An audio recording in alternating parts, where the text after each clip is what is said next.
I think it's time to start. Good morning and welcome to my talk about how to Rangify your code. My name is Tina Ulbrich. I work for the Rosen Technology and Research Center. And my goal in this talk is to provide you some examples that are a little bit more complex and that show you how you can use ranges in the real world. So before I start my talk, I want to recommend some other talks that are done around ranges. So first, when you want to learn about ranges in general, just watch any talk by Eric Niebler. He is the author of the Rangify library, which is the basis for the standard ranges. So his talks are very good in explaining what ranges are, and again, also how you can use his library. So this is your place to start with the entire topic. And then we have a great talk from Tristan Brindle, which is called An Overview of Standard Ranges. So this is your place to start when you want to know what made it into the standard library and how you can use it. And another talk from Tristan Brindle is a more practice-oriented one. It's a C++20 ranges in practice. He also has a lot of examples and shows very good background information that also tells you what is going on in the background. And then if you're interested in writing your own range adapters, also called views, then I highly recommend this two-piece talk by Christopher Di Bella. He goes also very in-depth into explaining how you can write your own range adapters. And this is very helpful because the standard library still lacks some features. And if you don't want to use a third party, then you might want to write your own adapters. So you can check his talks out. And then we have Cybrand's YouTube channel. They have written lots of range adapters as well, like stride, transform maybe, junk by ranges 2, which is extremely helpful, and enumerate. And so they show in their talks how they implemented the range adapters. It's also very helpful to see how you actually would implement this. And now, if you can't use C++20 yet, or the standard library lacks some features, there are some libraries out there that you can use to have a little bit more ranges support. First, of course, there's the Rangify library. This is the most extensive library for range support, and it's written, as I said, by Eric Niebler. And it has tons of different views and also actions for ranges. So I think this library would actually give you everything that you need. Then we have NanoRange, which is the second largest ranges library. It provides also concepts, range-based algorithm, projections, and more. And this is written in a more standard way. So this is so when you look at the code of NanoRange, this is what you would expect, how it would look like in the standard library. And it also works together with the standard library, as far as I know. Then the range adapters that Sai wrote are on their GitHub. It's the Tartan Llama GitHub, and you can get them, and you can also use them in your code. Then we have Ranges Next, which is a small library that provides enumerate, ranges 2, and Cartesian product. All three are very, very good things that you can use in your code to use in ranges, especially ranges 2. And last but not least, we have Boost Range. Boost Range provides range-based algorithms, and there are already a few range-based range adapters that are using the pipe syntax, like strided, for example. So now that I've covered like talk recommendations and libraries, I'm actually going to start with the talk. So what do I mean when I say I want to Rangify my code? A lot of people, when they hear ranges, they think about the pipe syntax, which is a huge part of Rangifying your code, but there's more to ranges than just the pipe syntax. But we will see a lot of pipes here, of course. So ranges are algorithms, are loops. So we tend to think in loops first, at least I do, because that's what we learned first. So we're doing them the longest, and they're the most familiar to us. And so they're more natural to us. And so we tend to think like in loops first. And a change in that already happened on the introduction of algorithms. It even got and still gets backlash from people saying that they are harder to read because they don't trust the algorithm, they don't know what's going on the inside, and they don't want to learn their algorithms, they just want to have like their hand-rolled loop. And I heard the same things about ranges. The syntax is the most unfamiliar, so that's something that you really have to learn. And especially compared to loops, it's just like also a very different context and concept. And it's way more a functional programming approach where you describe what the code does and not how the code does it. But I'm personally convinced that once you get used to the syntax and you know your algorithms, then reading and writing the code with ranges will get easier and easier. And also the key, like always, is to learn your algorithms and to know what is available to you to use. So Rangifying also means using range-based algorithms. So you might think there's not a huge change. You can just omit the begin and end when calling an algorithm. But it gives you the option to better describe the intent of your code rather than an implementation detail. And it also limits the noise. And now also we can use views in these range-based algorithms.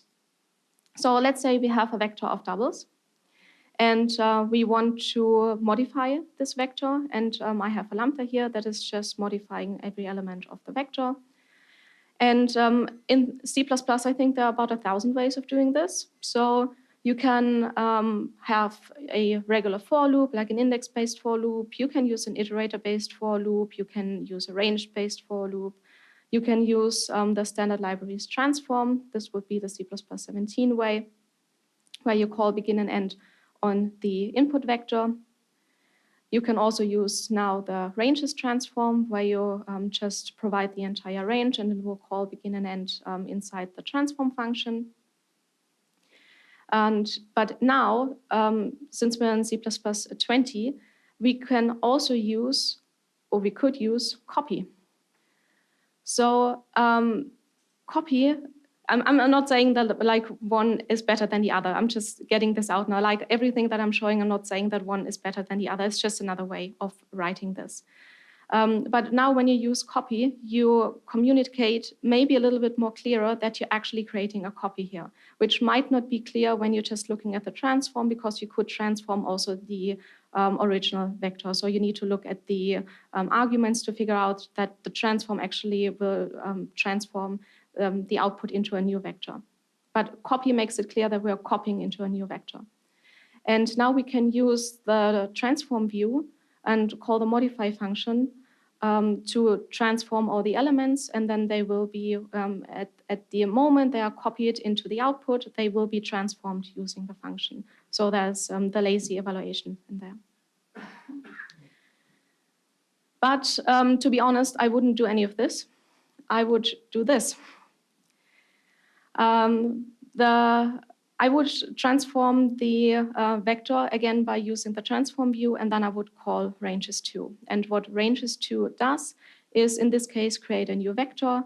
And this has the great advantage that I can make my output const. So if I want to use this output somewhere else, now it is const. Like in the other examples, it cannot be const. But the standard library does not have a ranges2. So in my examples, I will switch around between standard library when I can and range v3 when I need to use something that is not in the standard library. And I use, like the ranges2, I just use a lot. And in my company, we have a implementation for ranges2 just because it's so helpful. And you're not limited to vectors here. You can basically create any standard container, not every standard container, like array is not possible currently. I think that has to do with the constructor of array. But you could also construct a map, for example, with this. So this is a really helpful function to create a new container. And so these little examples is what you see in Range's code, in Range's talks a lot. And they always seem a little bit over-engineered.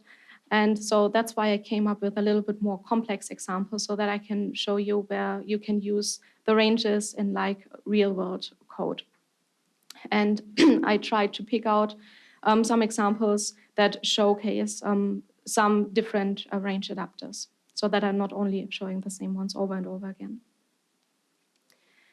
So these examples are examples that I grabbed from our code base. We have a very large code base, which is also partly legacy. So keep in mind that the original code is not the best. It could be improved. It's just how I found this code. And I also changed the code because I'm not allowed to share like intellectual property from my company. So I needed to change the code so it doesn't look like anything that we're actually using in the company. So just keep that in mind. It's all also a little bit simplified of what I found. So my first example is a sliding mean. And I found this version in our code. We want to have a sliding mean of 5 elements over this input range.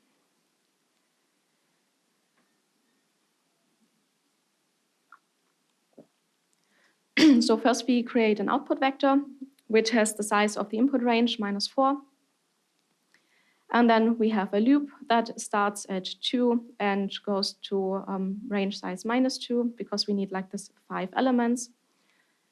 And then we have a function in there that allocates the output value and creates a vector of these 5 elements and then calls a mean function. I'm not showing the mean function here. It's a regular mean function. It sums up all the values in the range and then it divides it by the number of elements. So I'm not showing this here. And then in the end, we return the output vector. So this is basically how I found the code. And I thought I can do better with ranges. So let's first look at the loops. So as I said, ranges are basically loops. So I always tend to analyze the loops. And you might think by this loop here, you need to like drop some elements at the beginning and the end of the range, but you actually don't. There is a view that's called sliding, and it will create a subrange of the number of elements that you're giving into the sliding range. So this will create a subrange of 5 elements. And then I call the transform view with the same mean function that I called above. And this mean function is really great because it takes a span as input. And so I can call it with everything that converts to a span. And that's all standard containers. And you can also write your own, you can also create your own span to call the function with. And this span that is, this subrange that is created here is actually convertible to span. So I can call the same mean function here. And then I create an output vector. So this is the Rangified version. It has lots of advantages. Like first, if you don't want to have 5 elements anymore, you want to have 4 or more, then you can just change the number of elements in the sliding view. And also the function above does not have like any boundary checking. So when I provide a vector that is, or a span that is has less than 4 elements, I'm actually screwed, or less than 5 elements. So I cannot use that in the function above, so there's no boundary checking. But the sliding view only provides you the elements that are actually in the range. So this is very convenient.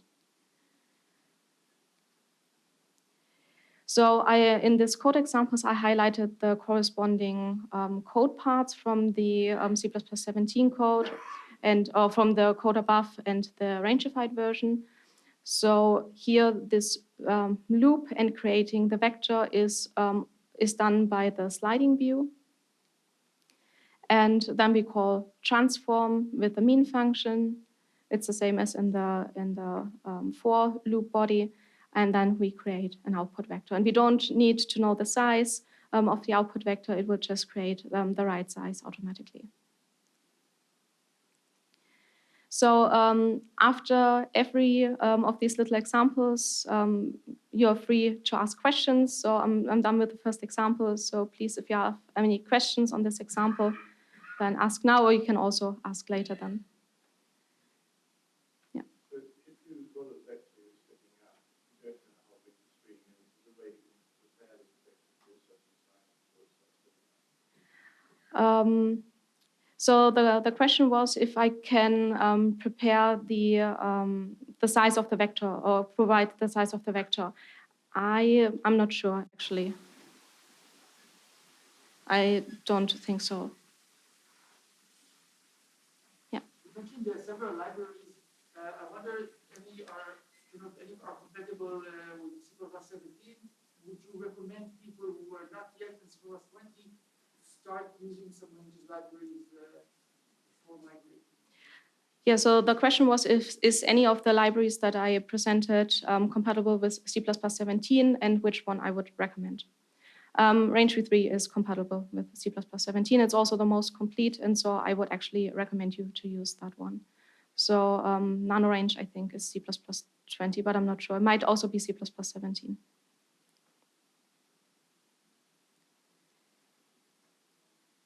So you two ask a question. So you get free coffee.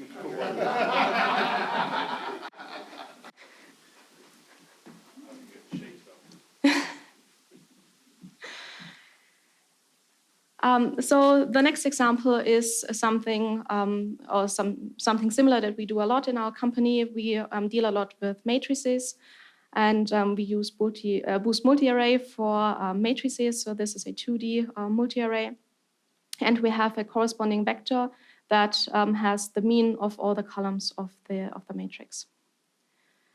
And now I want to subtract the mean from the corresponding column in the matrix.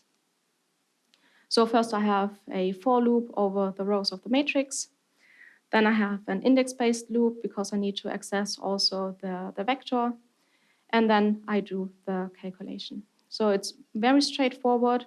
There is it's not something that is like wrong with this code, but you can just do it in ranges as well. So that's the case with a lot of these examples. So there's nothing really wrong with the examples that I show, but we can rangify it. So when I want to rangify this, again, I need to look at the loops and I need to look what I actually want to do.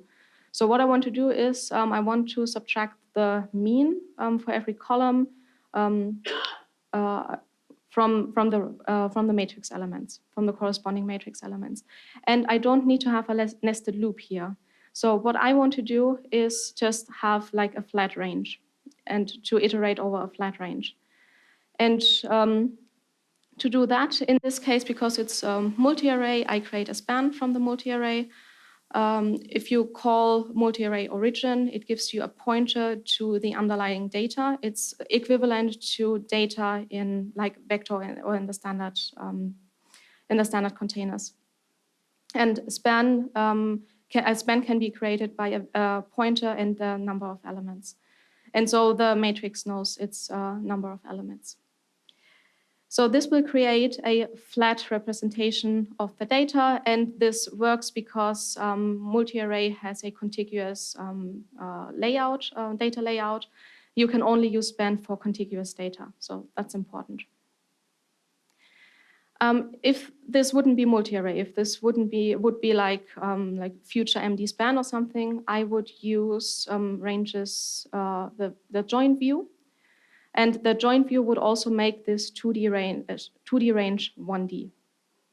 But Boost Multiarray doesn't play nicely with the ranges, so I created the span. It has no drawback. There are no values copied around, so it's also perfectly fine to use. So this is the first argument of the ranges transform that I'm calling. And the second argument is the second input range. And the second input range is my column vector. And you might have noticed that it is a little bit shorter than the matrix when represented flat. But what I'm doing in the second loop is I'm just repeating the values of the vector over and over again, and I can use the cycle view for that. And what cycle does is exactly that. So when I'm at the end of the mean vector, then I cycle back to the beginning, and then it just cycles around. And so I can have like the corresponding mean values to the matrix values, which is very convenient. And this is something that we use in our company a lot because, as I said, we work with matrices a lot. And the next argument for the transform, for the ranges transform, is where I want to store my output in, and I want to store it back into the multi-array. That's why I call origin again. So again, this is a pointer to the data. I cannot call begin here because multi-array would then provide a iterator to an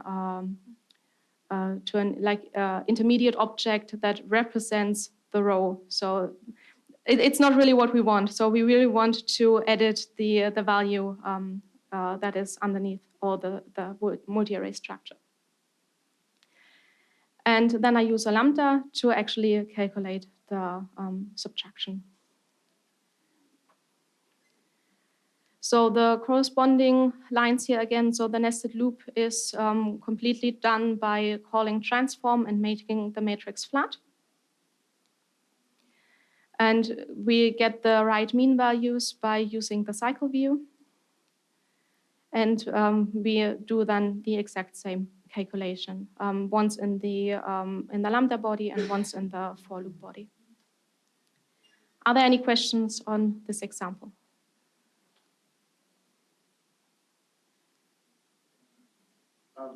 This might seem a really unfair question, but have you compared the assembly that's generated? No. I have a small section at the end where I compare the speed. So I did a little benchmark. But no, I haven't compared the assembly because I need to be honest, I don't know how to read it. So you get the last coffee. I don't drink coffee. I'm allergic to coffee. I do. Wait for the next question. Okay, next question. Very good, very good. If you'd like, I'm Klaus? Yeah. I didn't benchmark this example. I benchmarked like the bigger example that I'm showing later. Yeah, and then I'm going to talk about this. So, no, you get the coffee now. I hope you drink it.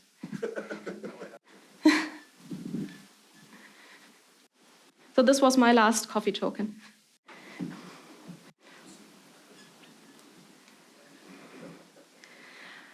So the next example is also a simplified version that we have in our code, and we want to sum up all non-defective values. And to determine if a value is defective or not, there's a struct which holds a bool that tells you if it's defective or not, and value. This, of course, could be an optional, but as I said, this is a simplified version, so see, like there would be like another flag that's telling you why the data might be defective and some other attributes to that. So I just simplified it a little bit. But this is, yeah, so this is like the simplified version. Could be an optional here, but isn't. So I have a vector of these data structures, and I just want to have a sum of all the non-defective values. First, I have the initial value of the sum, which is 0. The values are ints. Then I have an index-based for loop. And then I ask every element in the range if it's defective or not. And if it's not defective, then I'm going to add it to the sum. And I return the sum. Again, this is straightforward, I think. There's no need to use an indexed for loop here.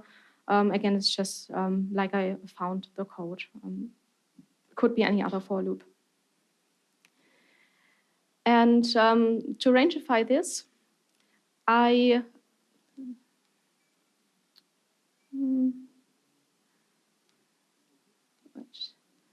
So to rangify this, I look at the algorithm. And you may have spotted, also that, because I showed you now, that this is an accumulate. So this is basically what you want to do. You want to accumulate your data. You want your data to be filtered, but it's basically an accumulate. So that's what I have here. So it's ranges accumulate, and I'm going to accumulate the values in the range. But I don't want to accumulate all values in the range. I only want to have the non-defective values. And so this gets a little bit more tricky. To filter out some values, you can use a view that's called filter, which is very convenient. But it would actually be easier if you want to sum the defective values, because is defective returns true when it's defective. So we need to use a little function that's called notfn. And this function negates the output that it gets from the function that it is calling. And here I'm not calling a function, I actually give a projection, which is to extract a data member from like an element from a class type. So it can be a struct, it can be a class. And it's you can think of it as a pointer to the member here. And so we extract the field non-defective, and then we negate it by using notfn. So this is a simple way to do this. If you think that's not really readable, then you could actually use a lambda and just create a named lambda that is like filter out non-defectives or something. Then you have like a name in there, then it might be more readable. But this is what you can use. And then you can use a second view, which is the transform view, to get out the value of the struct. So because we don't want to sum, like, we need to get the value out of the struct now that we filtered on the non-defective values. And I use a projection here again to get the value. And accumulate then only has one argument left, which is the argument which is the start value of your sum. So this is how the accumulate can look like. So the range first is filtered by using the filter view, and then it's transformed to only get the values out. But there's another way of doing this. So you can, again, use accumulate. Oh, I have, again, the corresponding code parts. So the summing up is done by the accumulate function. And asking if it's not non-defective will be done by this projection, and then negating it by using notfn. And then getting the value out of it is done by the transform view. And then we have the sum. So there's another way of using accumulate in this. And in this way, in this case, we use all the arguments that we can provide for accumulate. And accumulate has, like, it has different overloads that you can use. So this overload you can also use where the beginning looks the exact same. So we filter on the non-defective values. But now we take advantage of all the other arguments that we can give to accumulate. So the next argument is the start value of your sum, which is 0. The next argument is the function that you want to apply to the elements. And so if you don't have anything in there, it will always be plus. And we want to sum up as well, so we provide still plus. And now we can use the last argument of accumulate, which is also a projection. And now it will use the projection on this filtered input range. And this is what it would look like. I have the two examples side by side. I think it's a matter of personal preference. I don't like one over the other personally. Yeah, so again, it's what you feel more comfortable and what you think is more readable. And one last thing I forgot to mention, when you see like the little compiler explorer symbol on the slide, when you get the slide deck, these examples are in compiler explorer. So they are all separated, and then you can use them and play around with them if you want to. About how we have to be what transform Enquiries, because in there we're not transforming it, we're getting it. Yes. So how that, I mean, what does that transform do? The question was how do we read the transform view and what it actually does. So it just returns the value from this projection. It's nothing else that it does. So there, you could think of it as if you put in a lambda, then the lambda would have the elements of data, and then you return data dot value. And this is basically what this is doing here internally. So if you don't find this readable, you could also use a lambda for this to get the data out. But it's the exact same thing.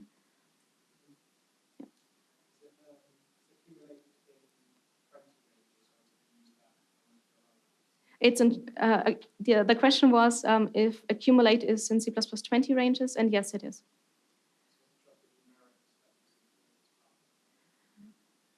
Oh no, I'm sorry. I'm using Rangify here. You're right. It's not in.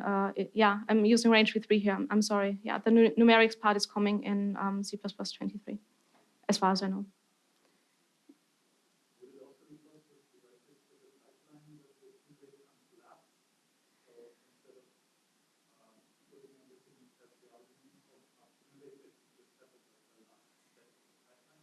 The question is if it would be possible to have like one big pipeline where accumulate is is the last element in the pipeline.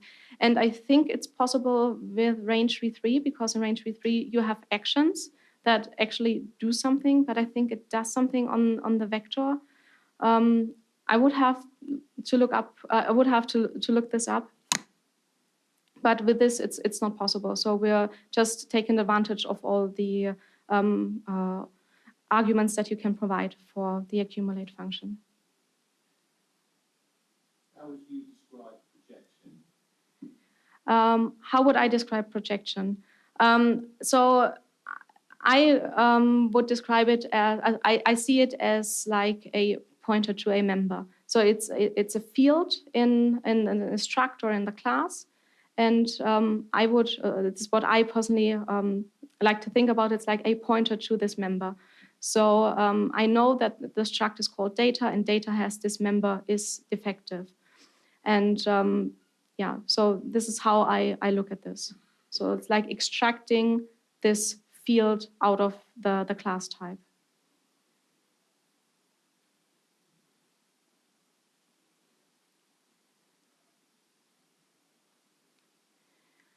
Okay, so the next example. So I need to warn you, this is a little bit of a crazy one, but I left it in for a purpose, you will see. So I called it index handling. It's again something that I found in our code, and at first glance I thought, well, I can Rangify this. And it's something, you know, if you have like a legacy code base, you have some algorithms in there that were written a long time ago. They might look like really strange, and you don't know why this is done the way it is done. But I mean, it works, so we don't touch it. In this case, we have a vector of vectors, and the inner vector contains indices. And we want to have one output vector of these indices, like a flat representation, but not all of them. We're going to filter some out. And so we have a for loop over the outer vector. Then we have a for loop over the inner vector. Then we ask if the inner index is the same as the outer index or not the same. And if so, we push back the index. Again, I cannot tell you why we did this. So this is, again, a simplified version. There was a lot of more code around this. I just extracted like the basic thing. But again, this is something you find in code bases. This is, you know, this is real world. This is how it is. And so I thought, well, let's Rangify this. Maybe there's something good in there. So this time I really need the index to the vector, and this is I need the index to the outer vector. This is I in this case because I needed to compare it to the index of the inner vector. So I use accumulate, to get the corresponding index to the inner range. And then I call transform, and this parameter indices now contains the range, the inner vector, and an index. And this is like the same index as in the first for loop. And I like to deconstruct my pairs and tuples and structs and what have you, so that you have like names, or that I have like names for everything.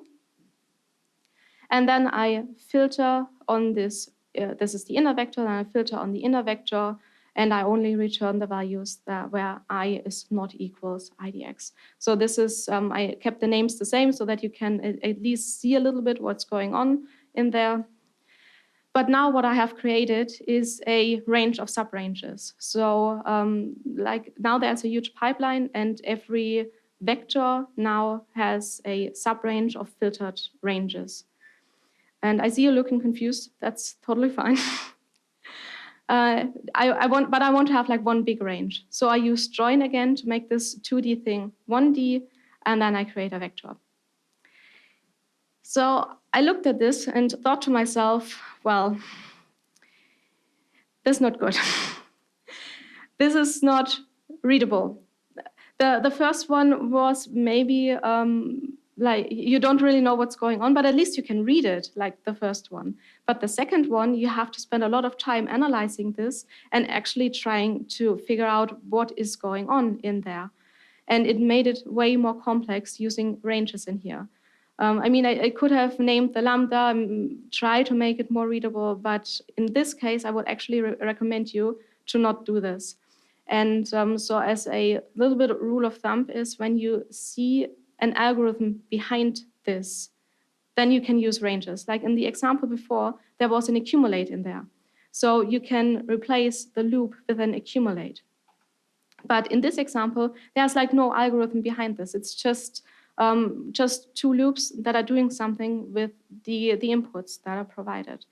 So I think there are some cases like this where using ranges don't really improve the code, actually. So that's why I left this in. You can, again, play around with the example yourself. Yeah, before we move on to the a little bit more complex example, are there any questions on this? Yeah. I actually wonder, so I'm not super familiar with ranges. Yeah. I might be reading this wrong, but the first example uses the variable IDX, Yeah. which is the actual value in the second vector. Yes. And compared to the index Yes. of the second vector.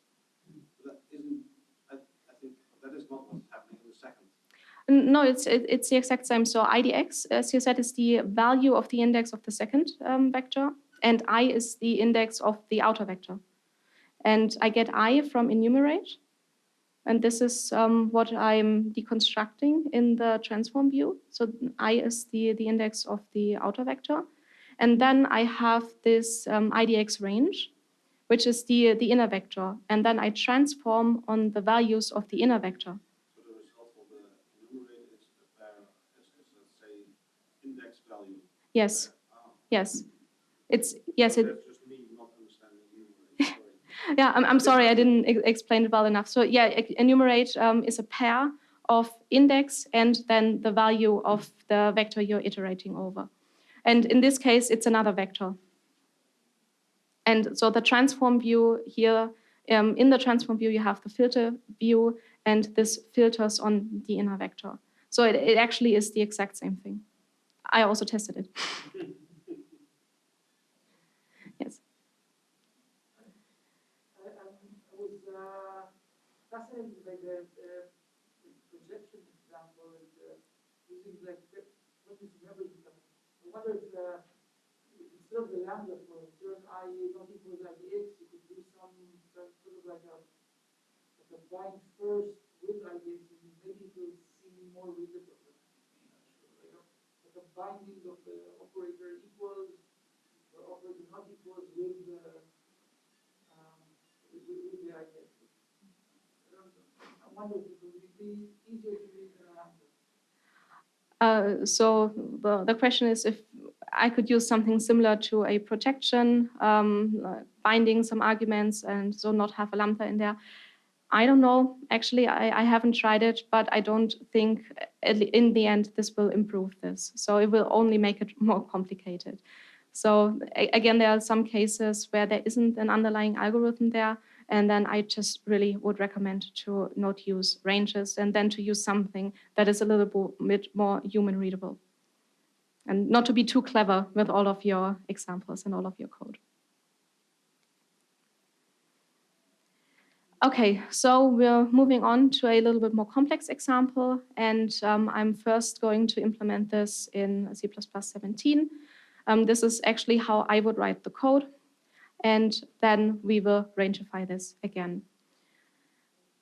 So the complex example that I chose is the so-called Hond method. It's also called Jefferson method or the greatest divisors method. And it's a method of allocating seats in parliaments in proportional representation systems. And to explain this, I have an example because this is the simplest way to explain this. So we have 3 parties. They won some votes, and we have 7 seats to allocate. So this is the input. And first, what we're doing is we're counting up from 1 to 7 because we want to allocate 7 seats.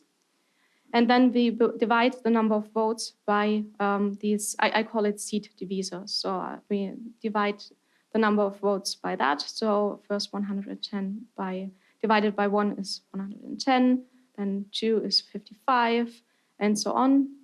And we do this for all of the parties. Now we sort the result of this calculation.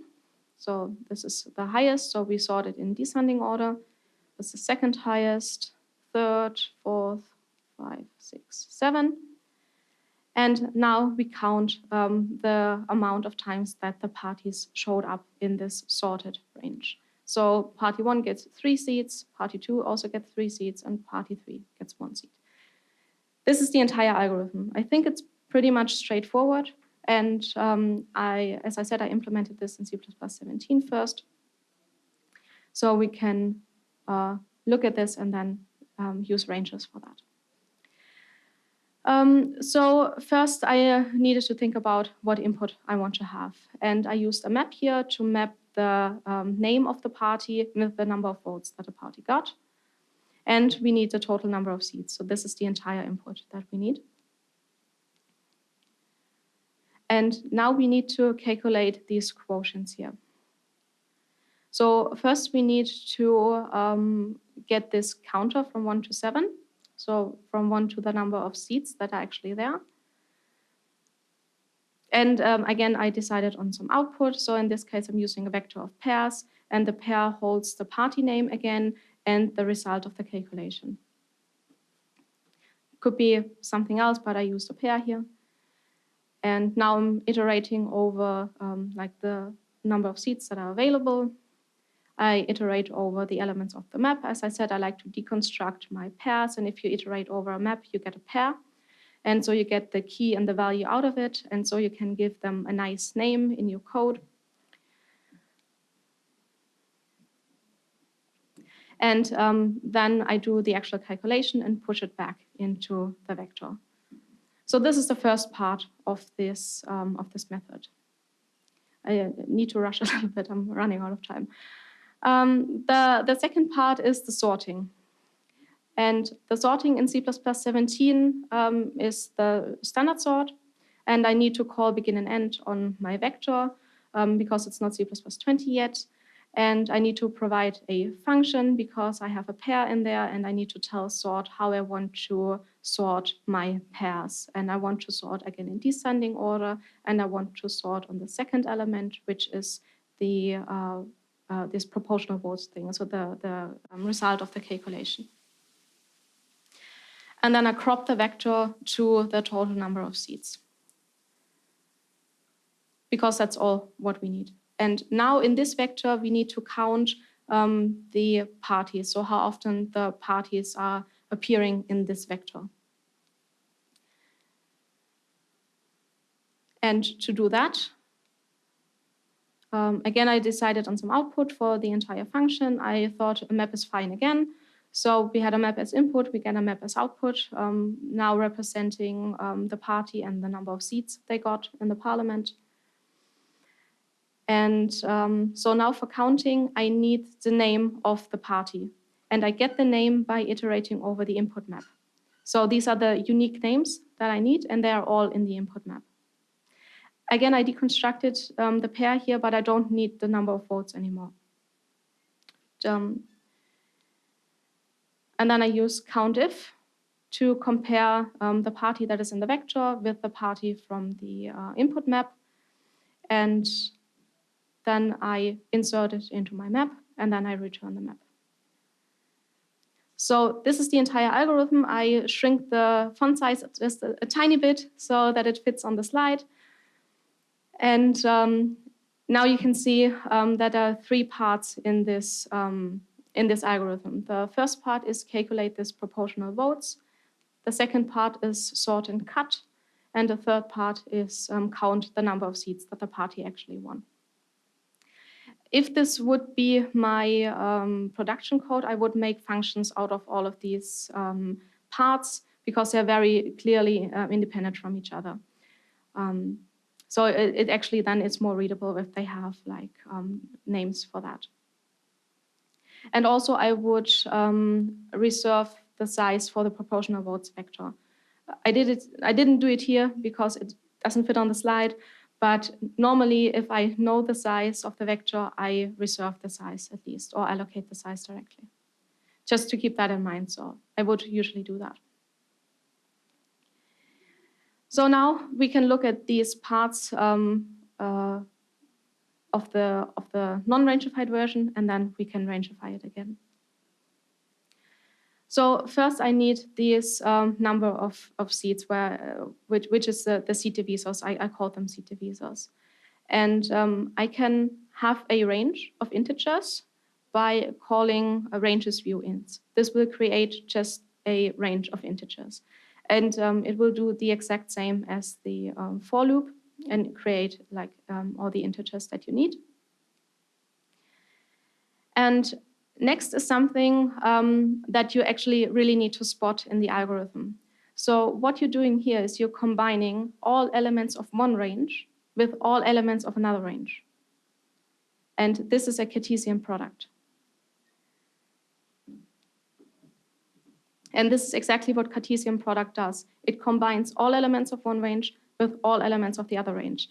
At first, I thought there will be some calculations in there because it's called product. But it isn't. It will just combine the ranges. And it looks like this. So the first element of this combined range is it contains the first element of the first range and the first element of the second range. The next element is again the second element of the first range and the first element of the first range. And so on and so on. So this will create a huge range where all of the elements are combined with each other. So you have like all the combinations that you actually need. And this is the nested loop.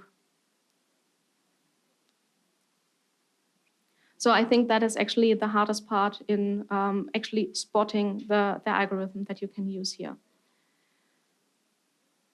And now I want to transform on this newly created range. And I wrote a lambda for that. I gave it hopefully a very readable name so that everyone knows what the function is doing. So I really tried this in my code to give it like really good names that you can, so that you don't really need a lot of comments, so that you can actually deduce what is going on by the names of the functions and the parameters. And now again from Cartesian product, I get a pair. And I get a pair of the first of one element of one range and the other element of another range. And as I said, I like to deconstruct my pairs. So I do this here again. And here, I didn't do it just because, again, it doesn't fit on the slide. But I do the exact same calculation as above. I grab the name of the party, and then I calculate this quotient. So the number of votes the party got divided by this divisor. And I didn't use pair here anymore. And you see in the next slide why. I used a struct, it's called party in proportion, and it just contains what it says. It contains a string for the party and a double for this quotient. And then I create a vector.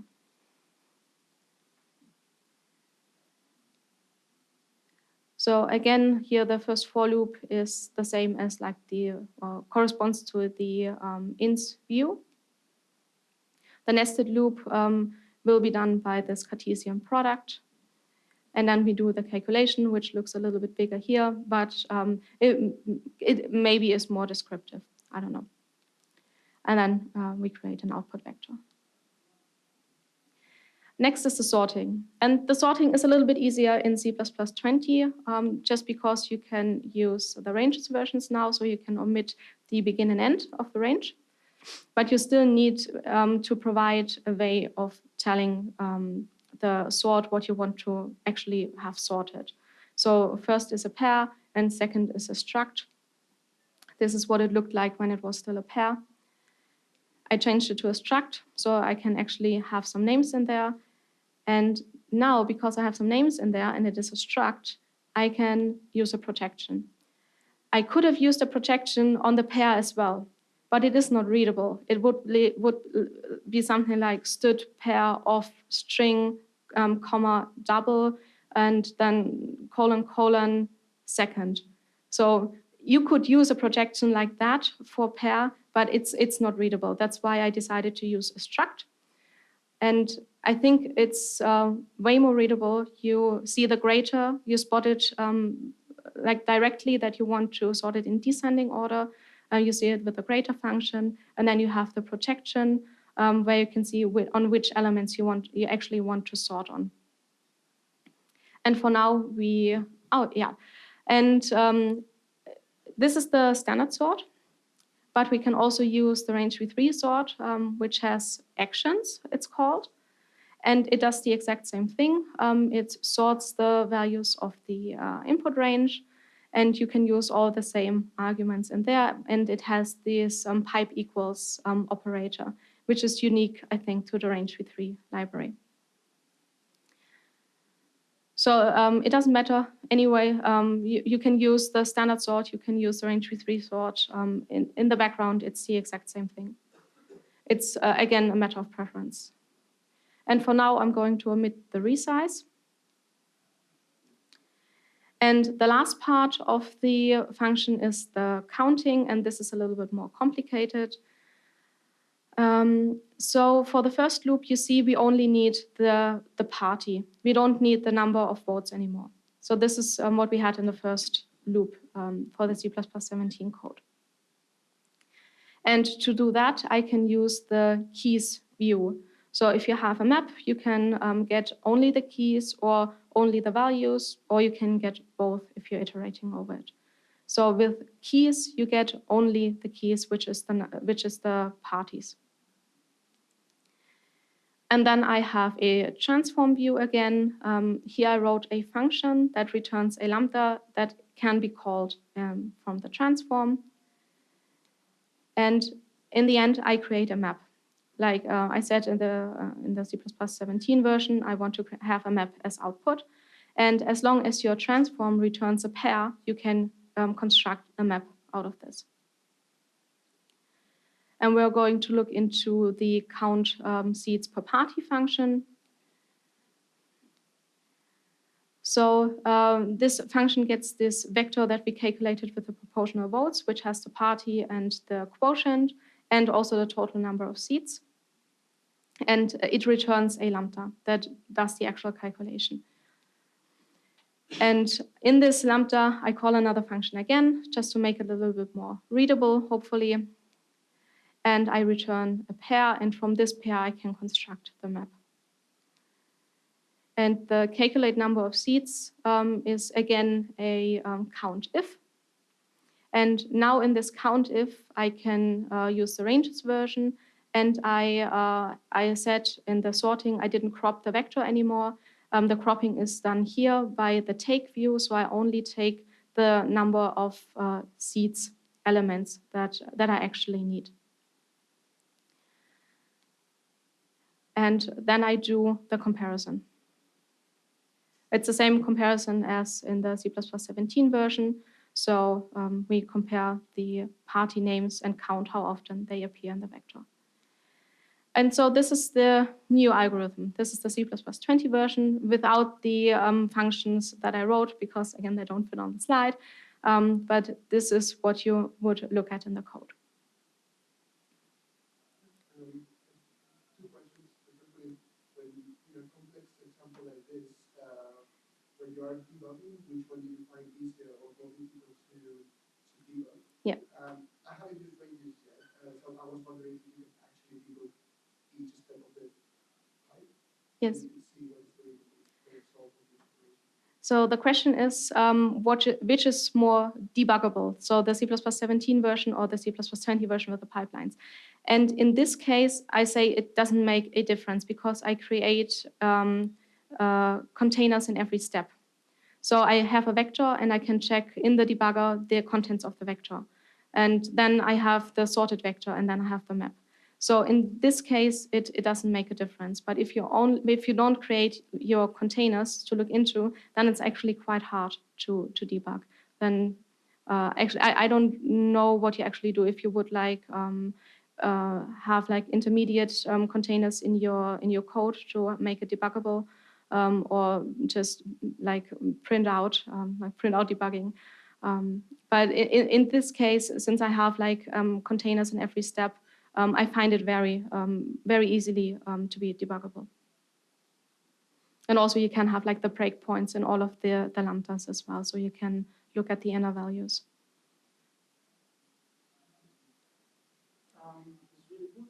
I think that after you're sorting, you only replacing the number of seeds and counting them. Perhaps something like nth element could be enough. I don't know if there is an nth element action. Look for the total number of seeds and put everything. Yeah. So the question is if I could have used nth element to divide the range. Maybe, yeah. Nth element does the sorting as well. So yeah, maybe. Yeah, it might be. It might be. Yeah. Just an observation. The reason why I'm slightly reluctant to use this library is that, if, for instance, you've got a function that's very excited, it's got undefined behavior, try to identify what the problem is. Yes. So the comment is trying, if the function underneath has undefined behavior, it can be really hard to find and to resolve. To resolve undefined behavior, you could use an address sanitizer, and it might nudge you to the exact location where the undefined behavior is occurring. And address sanitizers you can use in MSVC now as well, so this is built in. So it's getting easier and easier to use these tools also on Windows with MSVC, and GCC has like all the sanitizers. I would always recommend to use them anyways. Yes, it can be. But I advise to make the functions short and concise, and then you don't have like your big spaghetti code, and then it gets also easier to debug.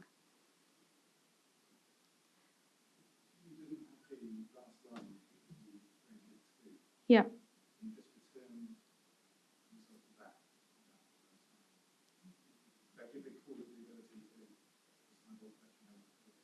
Yes, that's true. So the question is, or the comment is, if I don't use the last line, the ranges2 map, the caller could actually decide what they want to do with the output. So they would get this pipeline back, and then they could decide if they want to use a map or if they want to use something else, and when to actually execute the code, because like the ranges are executed lazily. Yeah, that's true. Return that though, because you're not returning, because you wouldn't be returning an L value. If it's a view, if it's a view, you don't want to be returning that from a function. Probably. Yeah, probably. So the comment is you would probably don't want to return a view of on things. But if you take everything by value, then you could actually return it. But you need to be very careful if you're dealing with vectors and you use lambdas that are just references to things, that you don't have like dangling references in there. So it can be it can happen very easily.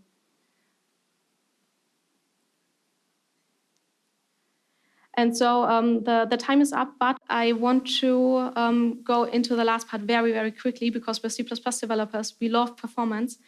And so I used Google Benchmark to benchmark the C++ 17 version and the C++ 20 version. I have, for every version, 3 sizes. The small size are 3 parties, 7 seats, like we had here in the example. Medium size are 15 parties, 700 seats. And the big example is 60 parties and 70,000 seats. It's not what happens in real world, but it's just like a big example. This happened on my computer. That's why it looks like that. And so I used Google Benchmark, and I tweaked the C++ 17 version to what I said before.